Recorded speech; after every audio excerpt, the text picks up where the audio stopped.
You are currently the only person in this conference.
Hi everyone, I hope you can all hear me.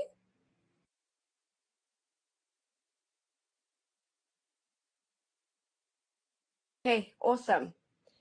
Okay, we'll start, but before we start, are there any questions regarding the exam or final test as we call it for the 13th of May? If there are any questions, feel free to type. I've got two screens so I can see your questions as they pop up.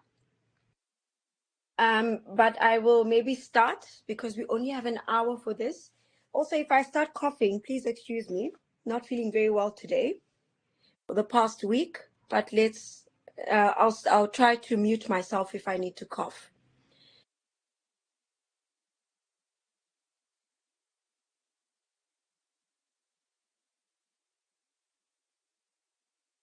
Okay, so first things first, you are getting 3 hours for this exam. Myself in particular, I would have given you 2 hours because I feel you can actually do it in 2 hours. But, oh yeah, it's recording, great. You can do it in 2 hours. So if you do it in 2 hours, don't feel like you've missed out on anything. We've just made it longer so that everybody has enough time to think through their responses and type out your responses. But if you are using AI, it's going to be picked up. So please try not do that. Yeah. And then you will be writing online on Moodle, just as you did with your test. And you'll be using your computer. Please make sure that your internet is stable. I know there were issues last time. Let's hope that there's not going to be any issues this time. So those who had issues last time were able to screenshot, and they sent it to me as well as the IT department. So if there's issues, please just send it in real time. and I will just be on the lookout. I'll be on my emails throughout that day, just to make sure that everybody has been able to write. And if there's any issues, I'll communicate timeously with you, as I did with the last test. Please make use of the mark allocation as a time reference so that you don't lose out too much time. But I'm confident that nobody will lose out on any time at all. Instead, it will be a breeze. Okay.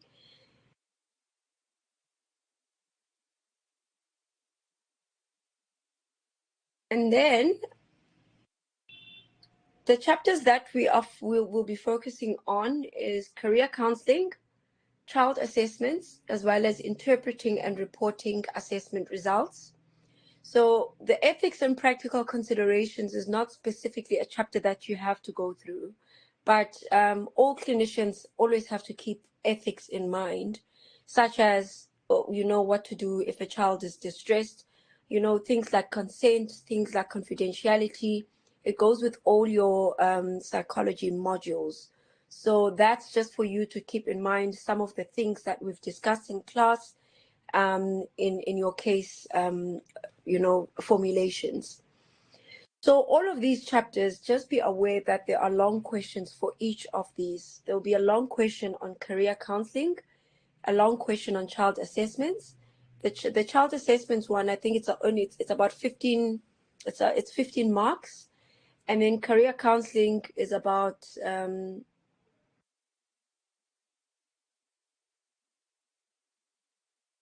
is about 30 marks. Let me just have a look quickly, so that you know what to expect.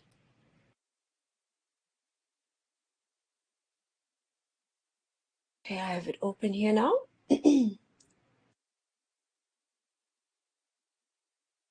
Yes, so child assessments is 15 marks, and then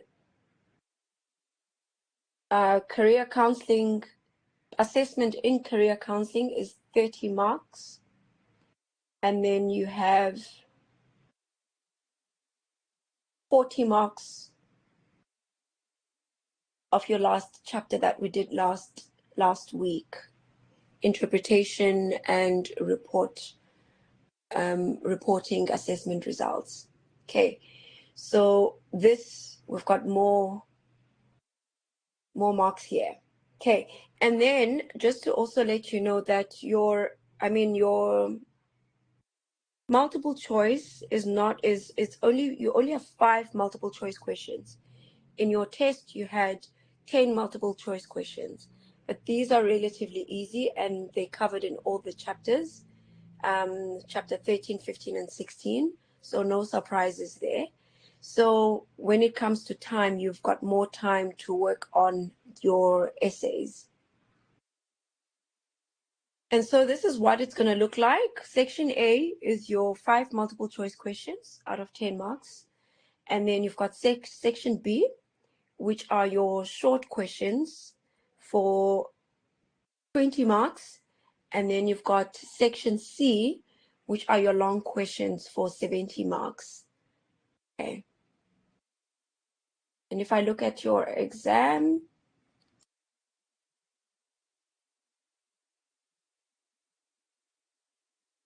so child assessment is one of those short questions. So I said that would be out of 15. And the other 5 marks in that section B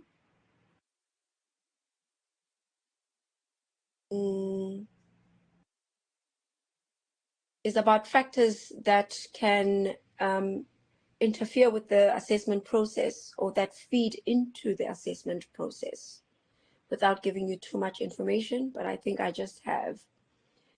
Okay. And so with your case study applications, always look at the scenario first and use the information from the scenario and integrate that with your knowledge. So what you have learned, but maybe for yourself, just go through those chapters, see what could potentially come up as long questions and think about how you would apply that in a real life scenario. So you have to use the case-based information.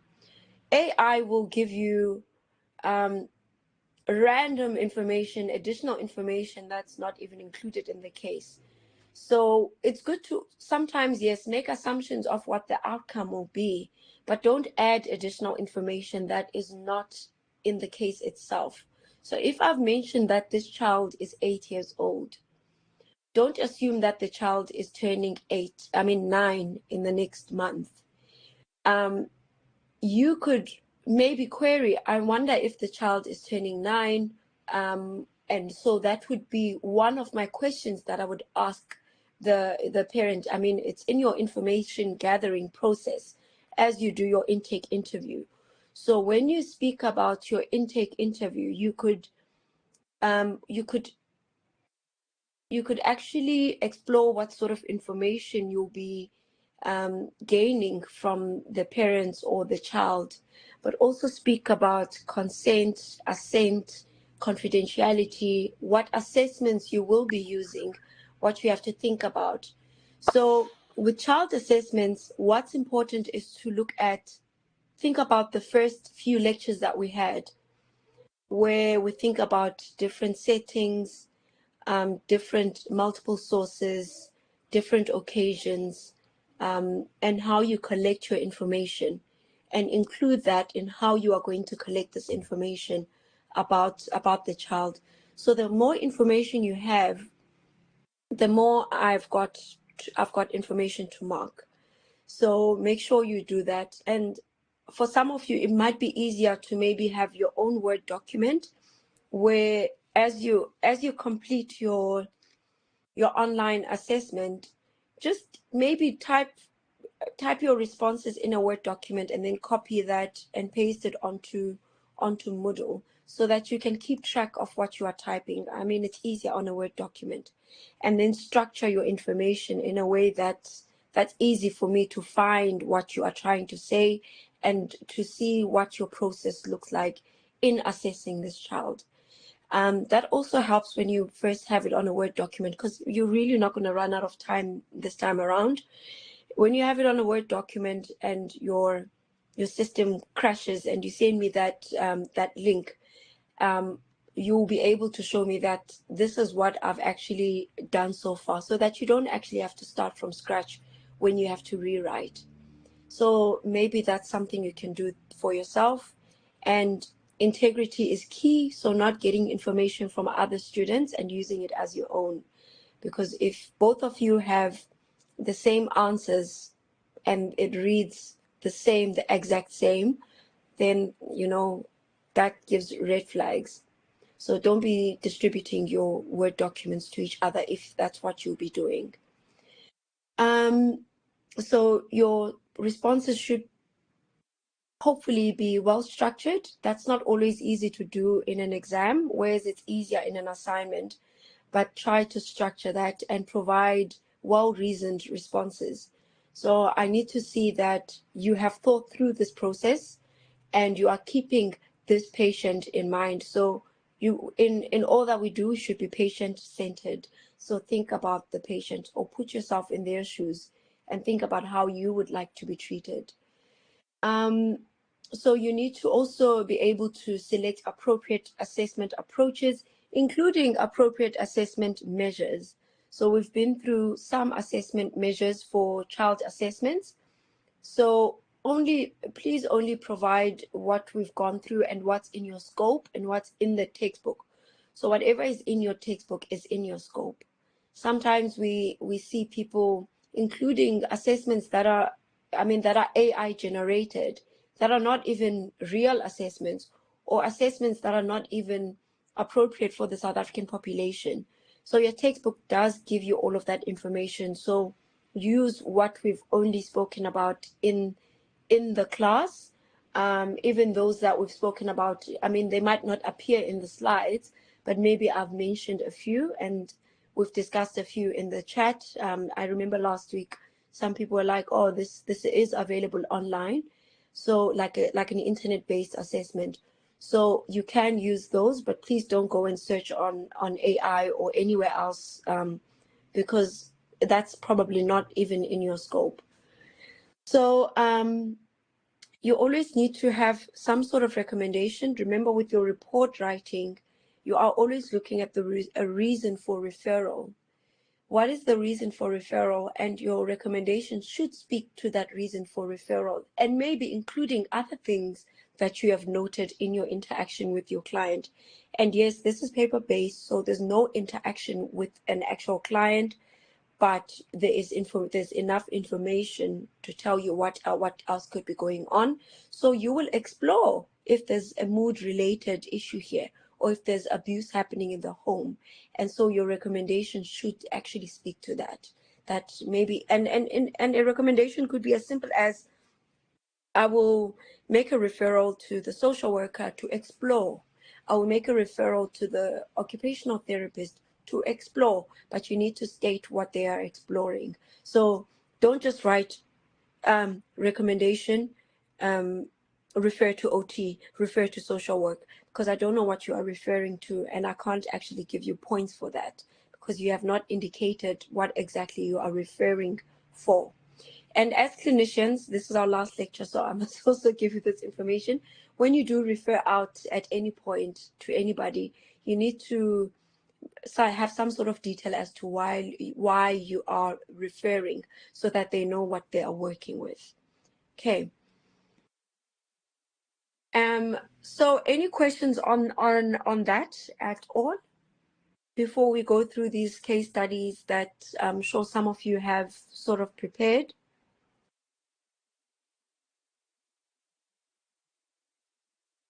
Can somebody type so that I know that at least people are still here and I'm still audible? Okay, there we go. People are still here. Esme and Laura. Thank you. So if there's no questions, thank you so much. Let's look at these two case studies. When you get, so in your exam, you will get a case study, something like this, but so this is on reporting. As I'm okay, you'll see just now what this is on. I mean, we went through it last week, but you are not going to get two case studies, and you're not going to be asked to compare. You are going to just get one case study. So, but we'll look at these two different case studies in isolation, and then we'll just look at what else could be happening. So I will ask just for you to maybe type your responses. So I'm going to read through it, and then I'll ask you a question, and then maybe I will wait for you to just put your thoughts together, and then I will go through how you would potentially respond to a case study like this. So John is 34 years of age, and he is the MD of an international company, as well as a consultant for several other businesses. He has a pilot's license and plays chess on a national level. He was head boy of his school, obtained distinctions in all his subjects, and was voted the boy most likely to succeed by his class. John was referred for an assessment because he recently had difficulties coping with his business commitments. His IQ score is 105. And so for each of these, we need to view assessment results in context. So this was what we'll be looking at. So what are some biological and intrapsychic and social factors that we need to consider when viewing John's score of IQ score of 150?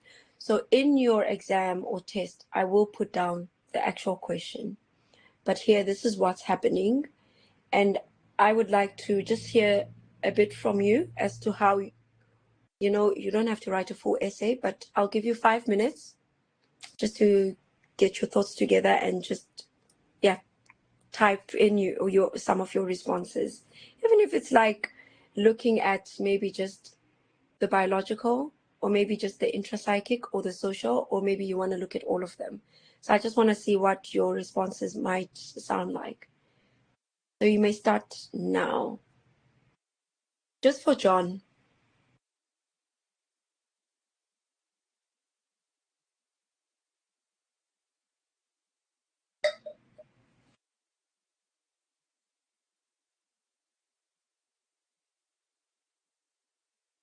Only one person is typing. Where's the rest? There's 17 of you here. And the rest will probably watch it later.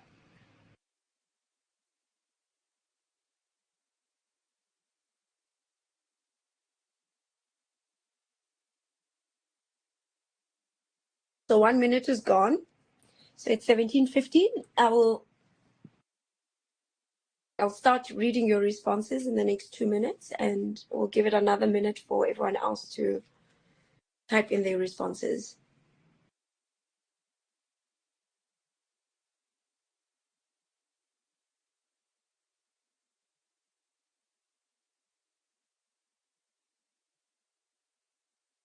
I don't know which slide you would like, actually.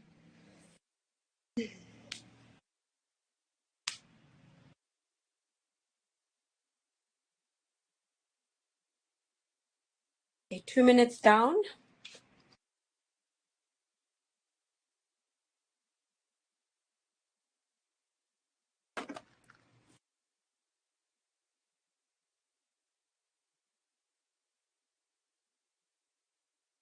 Yes, you may speak, Adrian.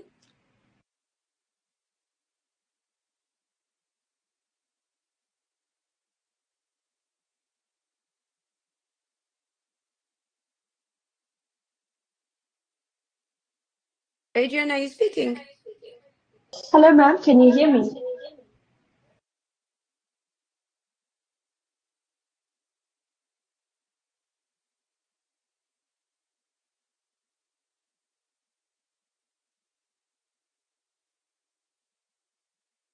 Adrian, now I can't.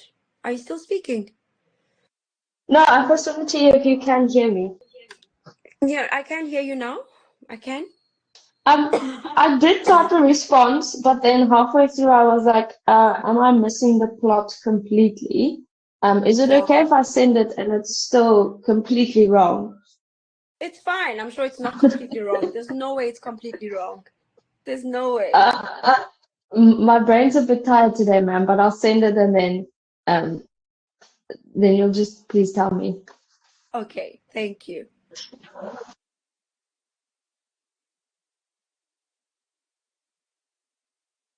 Okay, so we've got 1 minute left out of our 5 minutes. Okay, I've got 2 responses. So Moshiane says, I can see that he has a brain. His brain has possibly reached full development, and he is smart when looking at his achievements. Okay.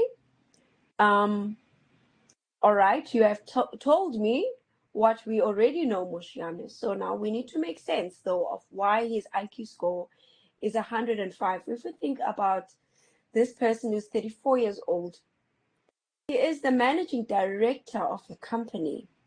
He's a consultant for several other businesses. Pilot's license, and that takes a lot. Plays chess on a national level. He was head boy, had distinctions. So you would expect somebody like that to score at least, because this is an average IQ score. So you would expect that someone like this would achieve, an IQ of at least 120 if we think about it. So then what could be happening? So thank you for your response, Moshiane, but then you need to add more to that for you to, you need to substantiate why his IQ score is 150. Okay, Adrian says, I will look at the intrapsychic part. I think there will be quite a bit of pressure, not only from peers, but also from John himself because of all of his accomplishments. Yes, you'll look at the intrapsychic part, but if we think about the intrapsychic part, what else is happening there? So we need to detail what could be affecting his score. So you have also mentioned it, but then you need to delve more into it. And I know that chatting on the chat is it's not so easy because you can't add additional information. So you are all on the right track. Hesme says, John's results are much lower than expected. Yes, great. His occupational academic history indicates that his IQ should be above average. Yeah, but this is not reflected in the test results. The sudden onset of decline in functioning indicates that there is either physical injury, insult, or intrapsychic factors like psychopathology. So I would say psychopathology and not necessarily neurocognitive decline, but psychopathology, I would say, and that must be further investigated. Great answer. I thought the question was still coming, lol. So the IQ will always be what is in the question. So the IQ there, yes, the IQ is there. It's 105. So remember, I did say what the question was, and I said that I would actually add the question there. So I verbally mentioned the question. So Laura says, when looking at John, we can look at the social factors that play an influence. He clearly had access to education, 100%, and is able to play chess on a national level, had distinctions in all subjects, and was head boy, 100%. He's also successful now, MD of a company and consultant of many different businesses. And this is what I want you all to keep in mind when answering a question like this. You also need to state the facts of what you are seeing and what could oppose this IQ score, like, and obviously continue then on. So his IQ seems lower than one would expect. Therefore, I would investigate further causes for. Oh, that jumped. Sorry, that jumped. I must go back. I would investigate further causes that may have contributed to a decline in his IQ.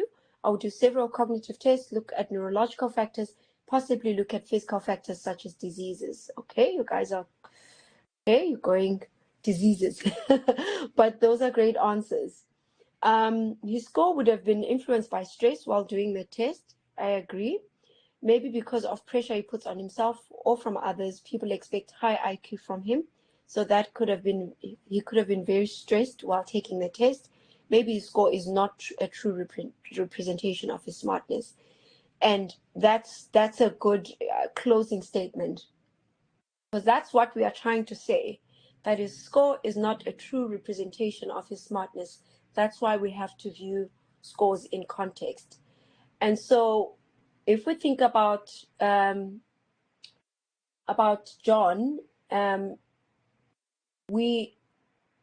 and about anybody else, we always have to view in context. So make sure you always remember that. Sorry, it's jumping all over the place here.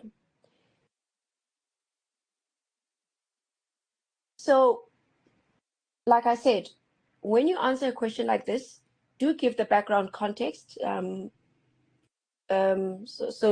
copy what the other girl did, and give some context. You'll have enough time, because also when you take out some information directly from the case study, that will help you think about it more and to be able to sort of slot it into whether there are biological factors, intrapsychic factors, and what the social factors could have been. So for him, he's 34, and that's normal adult cognitive maturity. So age is unlikely to explain his results. However, we know he's doing a lot of things. So you put yourself in his shoes and you are doing so many things. So I put myself in his shoes and I'm doing so many things. And if I were to be tested on a cognitive assessment today, I'd probably score 105 too. Because I've got fatigue, I am burnt out. Please don't start stressing about me. I'm not burnt out, but I might have been. I'm functioning, but there's also stress involved when you are involved in so many projects and so many things. He's doing so much, and he's only 34 years old. He's probably not even sleeping well. And someone also spoke about, someone said diseases. So there could be some health problems.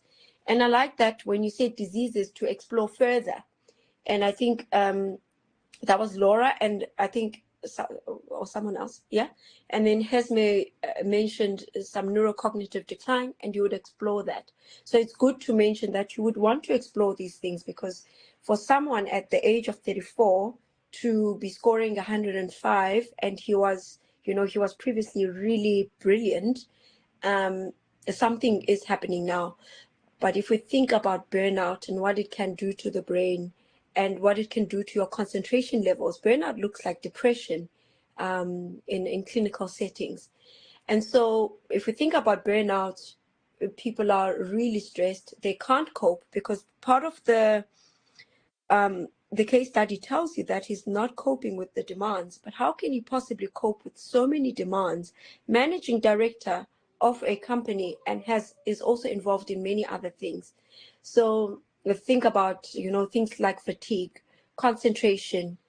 The tests require so much concentration. There are some memory tests that require a lot of, your working memory needs to be intact. So he might be, because he's tired, he won't be able to use his working memory as much as much as he can. Also, if you are lacking concentration and attention, then your working memory can sort of be impaired in that moment. So we can think about that in terms of the transient conditions, and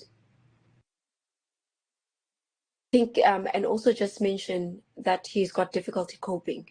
And so what does that suggest for you? It's overload, the stress related cognitive overload. If you are also doing so many things, you would be overloaded. And so furthermore, with the intrapsychic factors, we can also think about psychopathology. So what else could be going on with him? But obviously the case does not give you enough information. So I liked it when some of you said, I would explore this. So it could be, if thinking about his high school already, what about perfectionism? Why was he doing so well? Why he's also a head boy, got so many distinctions. He's got his pilot's license. People who are perfectionists have a lot of anxiety sometimes going on, but we can only assume that because we don't know him, we have not met him. So we could think about, a depressive state. Explore. You are exploring. So investigate more in terms of that. Investigate anxiety, because remember we learned that there are many other factors that could be happening in the testing situation that could cause someone's mark or score to sort of decline. So there could be that. Occupational stress. So you also want to just explore those things. And then with the social factors, this doesn't, so his social factors also tell us that he should be doing better in an IQ test. But also that's also debatable. So you are allowed to mention both. So he's got a good quality of education, as we are well aware. And it sounds like from his home environment, there were lots of opportunities for enrichment, and he's got leadership exposure. And he had a couple of cognitively stimulating experiences. He must have played chess from a young age in order to be playing now at a national level. So he's well advantaged, but also his advantage could be that because of his home environment, his enriching home environment, he was much smarter. Maybe he had tutoring, he had lots of work done with educational psychologists. You never know. Or he did exceptionally well because his parents could afford him the luxury of a tutor. But thinking about what else could be going on, and your answers are certainly going to be different, but I am looking at how you are thinking about it. So we are not all going to say, when we had this case study, just to talk about my contact class, when we had this case study when I introduced this case study with my contact class, everybody had a different opinion, but they were able to provide evidence, or provide information as to what could be happening in terms of viewing his score from his context. And I have one of my students he said, when he responded, I'm a white 34-year-old male.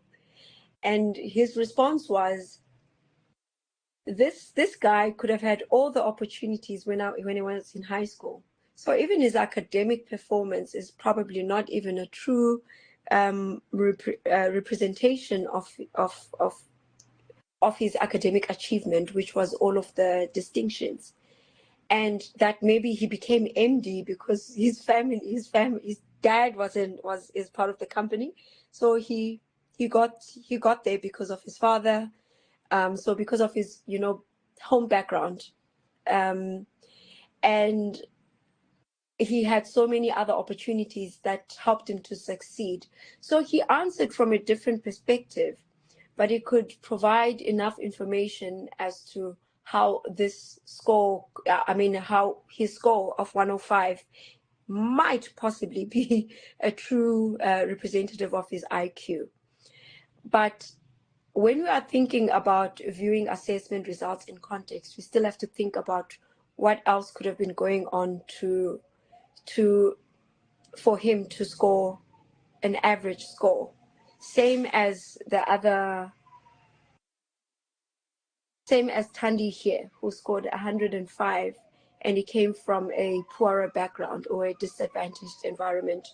So when you are thinking about answering such a question like this, think about it contextually. And you don't have to answer in the way that you expect that you will get like marks from me. As long as it makes sense and I can see that you've thought it through, then, and you've been able to account for most of these, then that will make sense to me. So if you say he was advantaged and all of this, and there was a lot of cognitive stimulation in high school, and that's why he did so well, then that makes sense because you've accounted for why he did so well in high school. Moshiane, you've got your hand up. Yes. Hi, can you hear me?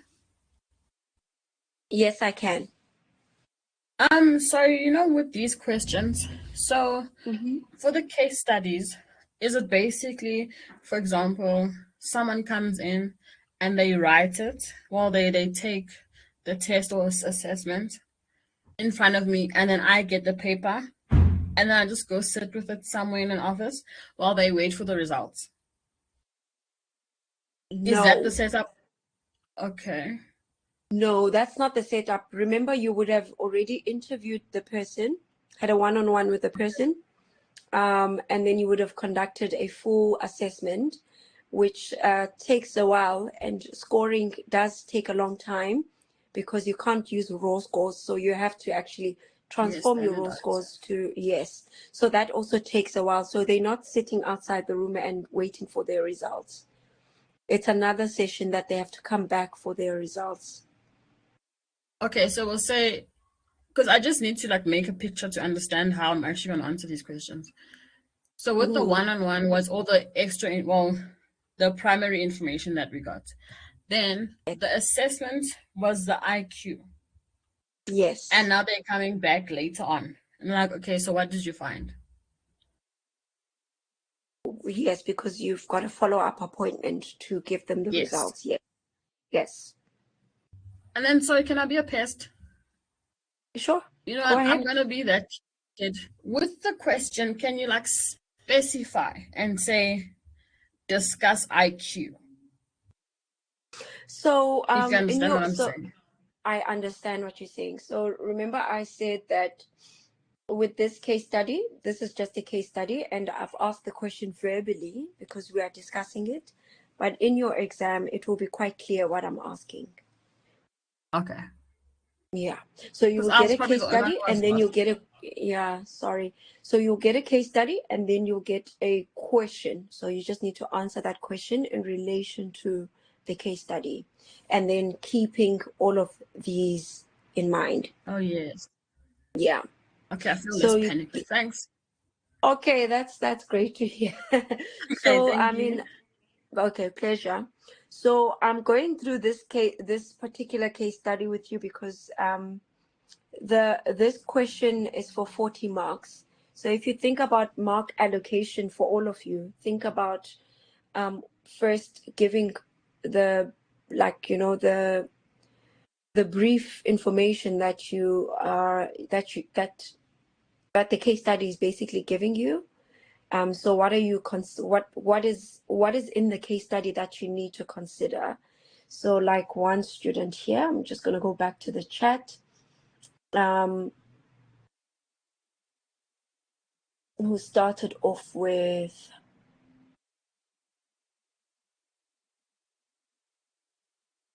yeah, like Laura wrote, he had access to education, he's able to play chess on a national level, has distinctions in all subjects, he was head boy. So listing that information first, because that's the information you are working with. And then going into detail about what could have affected his score. And you know, then just like a closing statement. So you could easily get your 40 marks just from providing the most important information on, you know, related to the case, and then just delving into the biological, intrapsychic, social, that's already your other 25 marks, and then just your final conclusion, which could be something like, I'm just going through some of these. His IQ seems lower than one would expect. I would investigate further. And someone also said his score is not a true representation of his abilities. So just a closing statement, you can easily get your 5 marks, because that closing statement, it just wraps everything up and you've answered that question. So you could easily get your 40 marks by just going through all of that. So with maybe, let's say, the case study that I've given you for your exam, let's say you might not find psychopathology, and that's okay, but you can mention that there is no psychopathology mentioned in the case, but I would want to explore whether there's any depressive symptoms or symptoms of anxiety, or like transient conditions, such as perhaps, you know, during testing, he might have been feeling overwhelmed with the testing environment, or maybe he didn't sleep well enough, you know, things like that. So you are making assumptions, but it's helping me understand that you understand what some of those intrapsychic factors might be, specifically the transient conditions that could have affected the score. Okay. And then I can see 2 people are, it's one person. So she's typing, but while she types, I'm going to go through the second case study, which is, hi, Laura. Marcia, yes, correct. There is a word count that is expected, and it is included in the question itself. So if I were to go there, thanks for that question. I think that's a good question. Relevant for everybody. So it's a long essay, about 1,200 words. Very long. Yeah, it's very long. Okay, if you don't get to 1,200 words, that is okay. I think most of you have also seen with your essays, I mean your assignments, I was not necessarily looking at your word count. I was looking at the information that you've provided. And if that information is adequate, and you can gain marks from putting a 1 page together, then that's fine.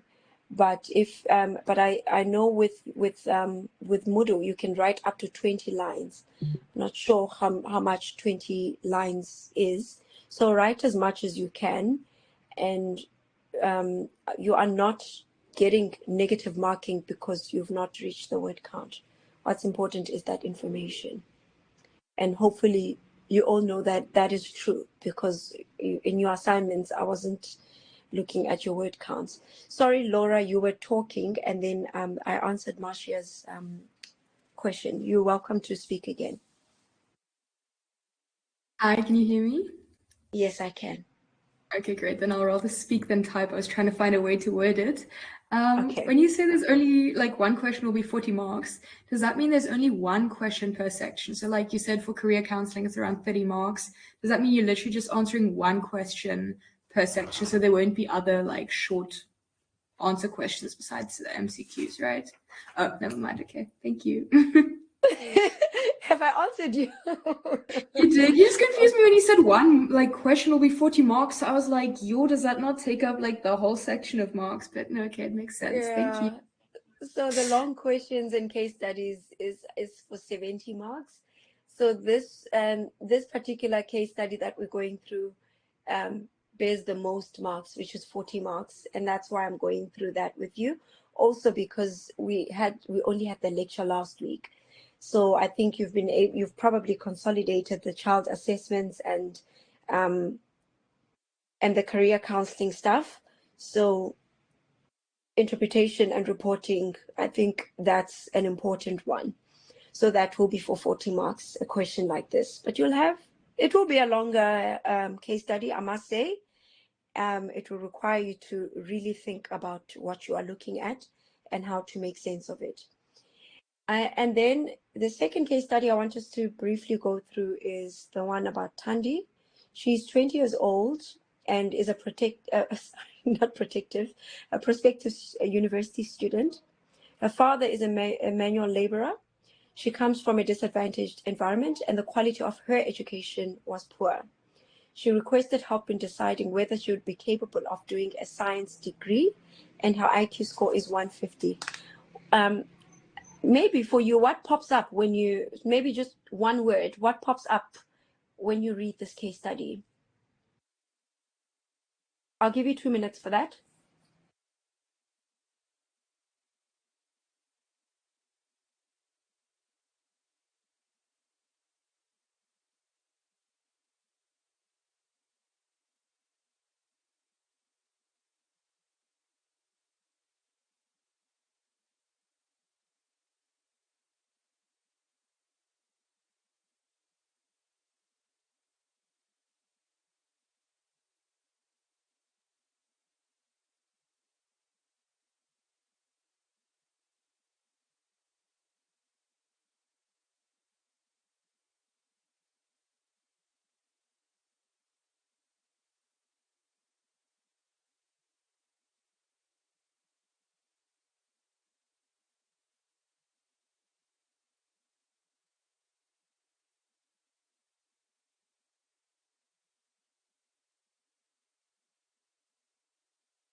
One minute.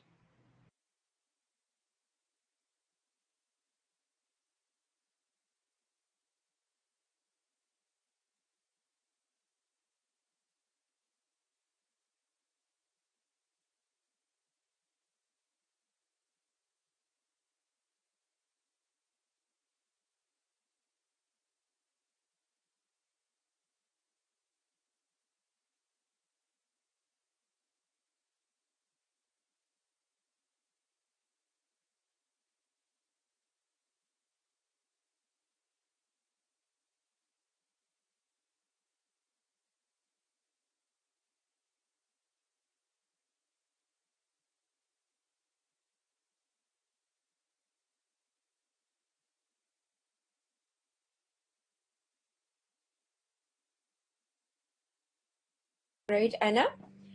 Disadvantaged environment and the poor quality of education can bring about many challenges for her when doing the IQ test. For example, struggling to understand or read the questions. Okay, great. Marcia says she's determined in changing her background and does not want to waste any of her time and financial resources, hence seeking help for her career choice. And Marcia, what you could also add on to something like that in terms of what you've mentioned is that if, for example, she's a scholarship student or has a bursary, there could be a lot of anxiety related to, you know, like the fear of failing, like what's going to happen to my funding if I fail, or like I'm wasting my parents' money if I fail. So there could be, you know, some anxiety about that.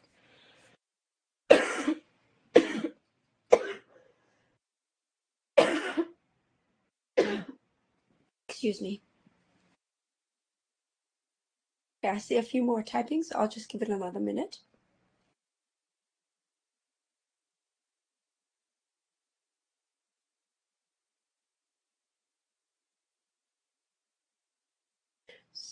And then, so Anna, I just also want to add with your comment that that yes, poor quality of education. However, she has matriculated, meaning she was able to write her exams and finish. And it seemingly she also qualifies for a higher education, meaning she can possibly read and write. So so that might not be a huge factor for Thandi, but what you have mentioned is very relevant. But she has actually finished a matric and is looking into a science degree. And then Laura says social factors may influence her access to opportunities growing up and therefore impacted the way she developed as well as her belief in her own capabilities. Definitely, there might be a lot of self-doubt, and that speaks to intrapsychic factors, right? And not necessarily psychopathology. But there could be self-doubt, there could be low confidence, there could be this fear of failure. Also, maybe, and once somebody enters university, there are so many, so many diverse groups of people that you meet, and she could potentially compare herself to others. But with the assessment itself, what we could also think about is, you know, test wiseness. What happens with test wiseness? Did she expect that the test would be the structure that it was? The structure of the test itself is that it set her up for failure because she didn't give enough responses or did not know how to respond. Whereas with John, he might have had previous tests done because of his socioeconomic background, and so he's much test wiser than Thandi. Just for you to see where that lies. So that's where that is, test wiseness. So let's not forget about that as well.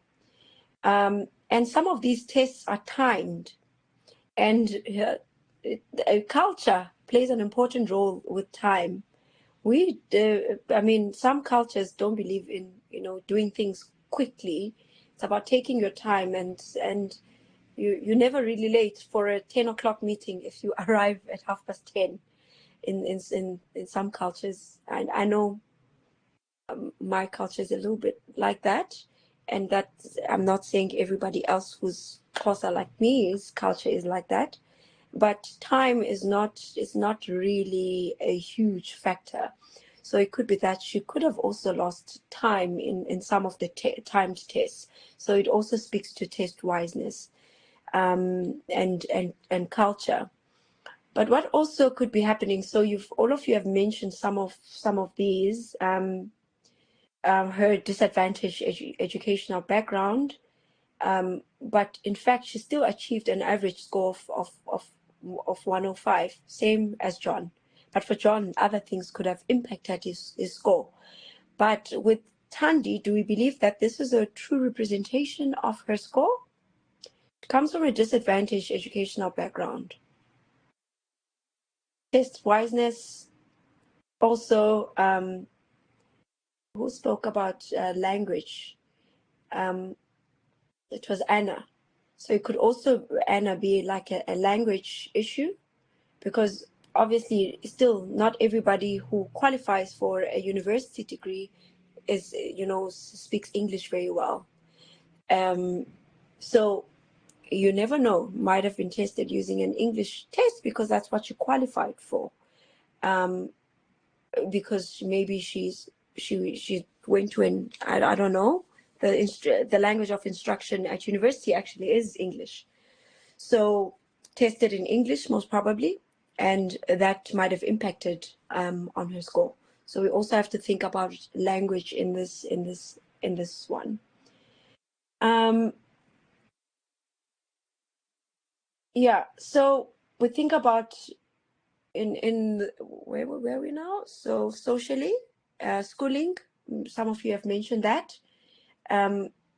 What about educational resources and academic opportunities? She didn't have as much as John had. Yes, we are not comparing, but it's things to think about. What would an average person's socioeconomic standing look like, and educational resources look like, and what does it look like for Thandi? So where does it put her in terms of opportunities? And so this might not necessarily be a true representation of her score. She might have scored higher. She probably is over 105 in terms of her IQ, but was disadvantaged with testing because of some of the intrapsychic things we've mentioned. There's no psychopathology present, but there's also some social factors that might have impacted her score. Anna, please I can see you want to type something, but I think you are doubting yourself. Please do go ahead. You're also welcome to speak. Laura, you can speak. Currently, we've only mentioned like factors that would make the IQ score, like we're saying the IQ score is probably much higher than what it actually was. In the exam, would you also mention like factors that might make the IQ score be accurate? Like, for example, if you come from a disadvantaged background, there is a possibility that you maybe didn't have the best nutrition growing up, which does impact IQ negatively. So therefore, it might be an accurate reflection of the IQ, or is that not really something you would mention? You can mention that in the biological factors, yes. Is that what is you mean, like from childhood? Yeah, that's Laura, what I mean. are you there? Yes, Yeah, yes, that's yes. what I mean. You would mention that, definitely. Okay. Yeah. All right. Okay. So if you also feel that the score is a true representation of the person's IQ, you can say that, and then you can say, but these are factors that could have influenced this person's IQ, not necessarily IQ score. But because also we are looking at factors that can result in a lower or higher, maybe lower, actually mostly lower, in a lower IQ than the person deserves, or like, let me just rephrase. We are looking at contextual factors that influence the score. So I do want to hear a lot more engagement on what could have influenced that score, even if we might feel that it's a true representation, but I still want to hear about what else could have influenced the score. So yes, Laura, you can mention that. And then Youthvi says maybe she has a learning disorder that wasn't detected due to a disadvantaged background. So that could also be true, because then she wouldn't have had previous testing. So that's also, something that we can consider. So yes, that's correct, Youthvi. So it's good to consider all, everything. Rather consider everything than none, right? Because also, if you think about schooling, she didn't have academic support. She didn't have, mentoring, perhaps. She didn't have enough access to resources. So imagine if she had tutoring, access to certain resources and academic support. I wonder what that cognitive stimulation would have done for her. Or has she been in a school that is more, less disadvantaged, how her IQ score would have been. So also think about yourself in terms of with the schooling experience that you had and the academic support that you got from your school. did it help you reach, you know, your current academic, like where you are at now academically? And for those that you feel that you went to a more disadvantaged school, think about, what if I had all of these other opportunities? Would I have developed even further? I mean, I constantly think about about those things. That, wow, maybe if I did this and that and that and that when I was younger, I would be like the president or something. I mean, I don't want to be the president, but it opens a lot more doors. And so a lot more doors also open you up for more learning, more general knowledge. And some of these tests do test general knowledge. And if you don't know much about the world and about certain things, it's really easy to score very low on these IQ tests.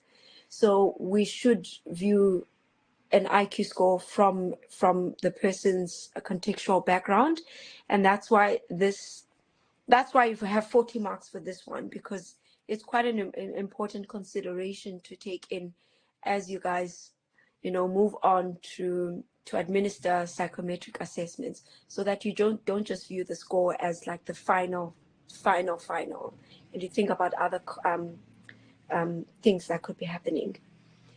Okay. So maybe part of the question could be, okay, Hesme says, can one say that the score could be an accurate representation of a current IQ, but not an accurate representation of her potential? 100%. That would not be contradicting. That's how I would probably answer the question.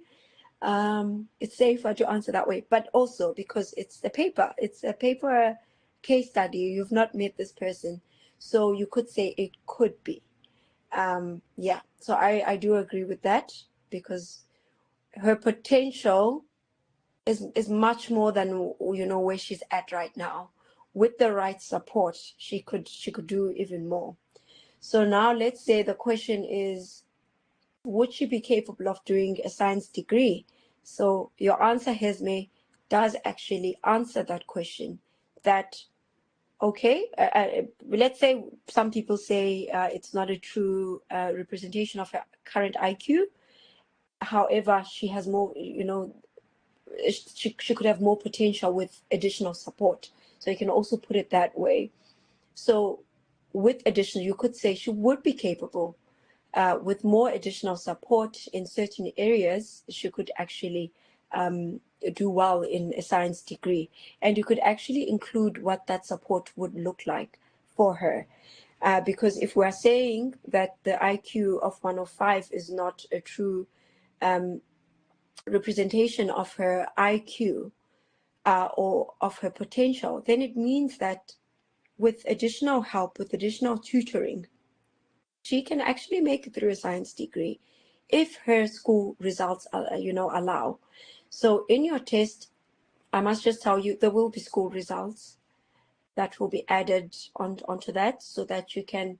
So remember, with John, we don't have his school results, but we know what he achieved and all of that, but we don't know what Thandi achieved. But now we're asking if she would be suitable for a science degree.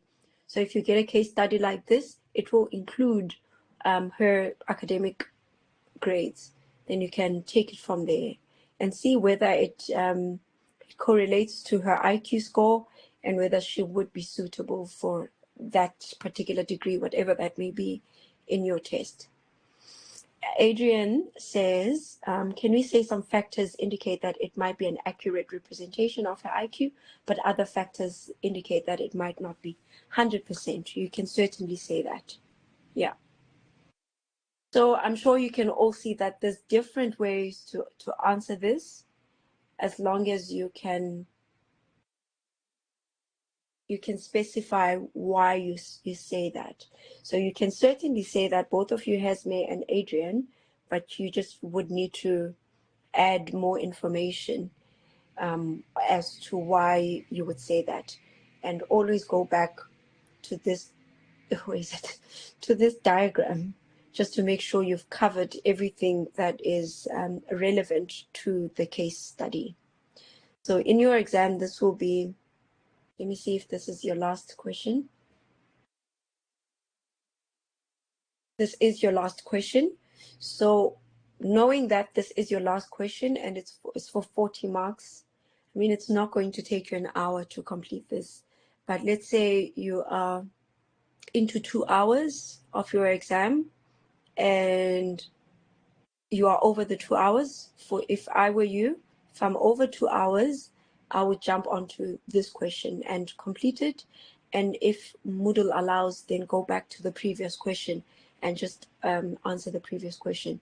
But with your 5 multiple choice questions, just allocate 2.5 minutes or 5 minutes for that. And then you've got so many more minutes to work on your case study questions. So the other 2 questions, the one for 5 marks, that will be a quick one for you. You can take like 5 minutes to do that. And then your 15-mark question, which is on child assessments, you could take maybe less than 20 minutes to do that. So you've got enough time to fully complete your last 2 case studies. But just please look at the time.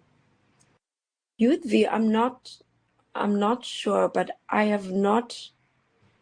If you were allowed to in the previous test, you are certainly allowed to in this exam. Were you able to in the last test? So what Youth V is asking, are we allowed to skip questions and come back to them? So the setup is the same. I've not changed anything. Okay, so Hesme said, okay, Youthvi says you were. Yeah. So you will be able to, because I didn't change the settings. Should still be the same. I know some lecturers don't allow you to go back, but it doesn't make sense. You should be able to go back.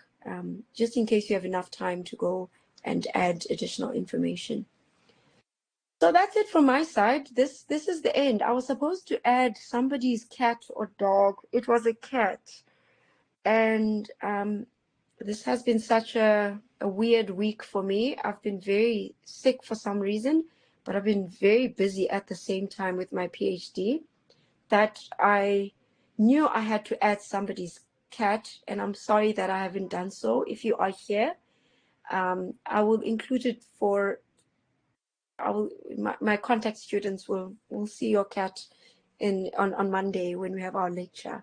So I'm sorry that I didn't include it. So we've got this lousy cat here saying good luck. So all the best for your exam. And I know that you guys will do very well. Like I said, I was very impressed with your assignments. And I think that you all have really good writing skills. And I don't doubt that you will do your best in this exam. And thank you very much for always attending your lectures and always being on top of your game. I think you'll all make really amazing clinicians. Send us the cat on the WhatsApp group. Would love to see. Okay, I will do that. I really owe it to the person to do that. I will do that. I know that you guys will be really good clinicians one day in the manner that, I mean, I've seen you every second week, and how you engage with the module. I think it's been really amazing. You were meant for this, even if your career test said do engineering. But yeah, I'm happy to have been here with you. And so I will take about 2 weeks to mark your tests from the time that I receive it. But it does go out for moderation before I can release the marks. The faculty usually releases the marks themselves, so I won't be able to release your marks. So yeah, I know some of you will be asking, when am I getting my marks? It's really up to the department, but once they've communicated that with me, I will also let you know.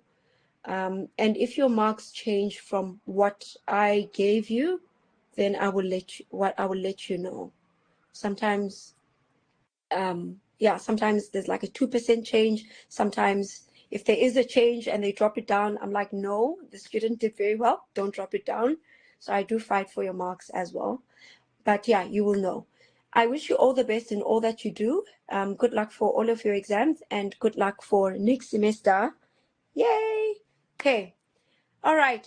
Those who will be doing therapeutic psychology, I'll see you next semester for therapeutic psychology. Keep well.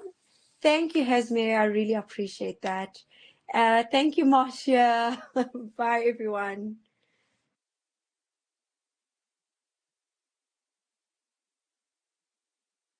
Exit.